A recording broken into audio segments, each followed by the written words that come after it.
ಆಗ್ಲಿಂದ ಬಾಗಲ್ ಕಡೆ ನೋಡಿ ನೋಡಿ ಸಾಕಾಗೋಯ್ತು. ಮನೇಲಿ ಯಾರಿಗೂ ಹೇಳ್ದೆ ಕೇಳ್ದೆ ಎಲ್ಲಿಗೆ ಹೋಗಿದ್ದೆ? ಅಂತ ಕೆಲ್ಸ ಏನಿತ್ತು ನಿನ್ಗೆ? ಅದು ಅಮ್ಮ, ಹೇಳೆ. ನೀನ್ ಬರೋ ತನಕ ನನ್ ಜೀವ ಹೇಗ್ ಹೊಡ್ಕೋತಾ ಇತ್ತು ಗೊತ್ತಾ? ಆಫೀಸಿಗಮ್ಮ. ಮದ್ವೆಗ್ 10 ದಿನ ಇಟ್ಕೊಂಡು ಆಚೆ ಗೀಚೆ ಹೀಗೆ ಓಡಾಡ್ತಾ ಇದ್ರೆ ಬೀರ್ ಏನೇ ಅನ್ಕೋತಾರೆ?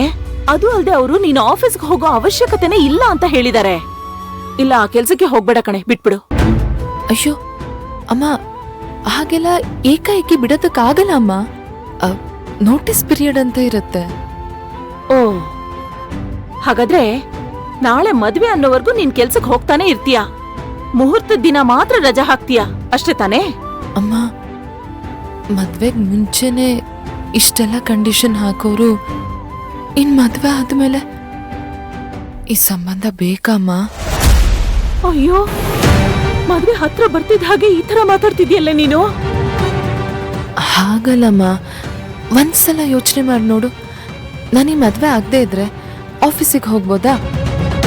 ನನ್ನ ಕೈಯಿಂದನೂ ಸ್ವಲ್ಪ ದುಡ್ಡು ಉಳಿಸಿ ಸೇರಿಸಿ ಅಪ್ಪಂಗೆ ಆಪರೇಷನ್ ಮಾಡಿಸ್ಬೋದು. ಎಲ್ಲ ಸರಿ ಹೋದ್ಮೇಲೆ ನನ್ನ ಮದ್ವೆ ಬಗ್ಗೆ ಯೋಚನೆ ಮಾಡ್ಬೋದಲ್ವಾ?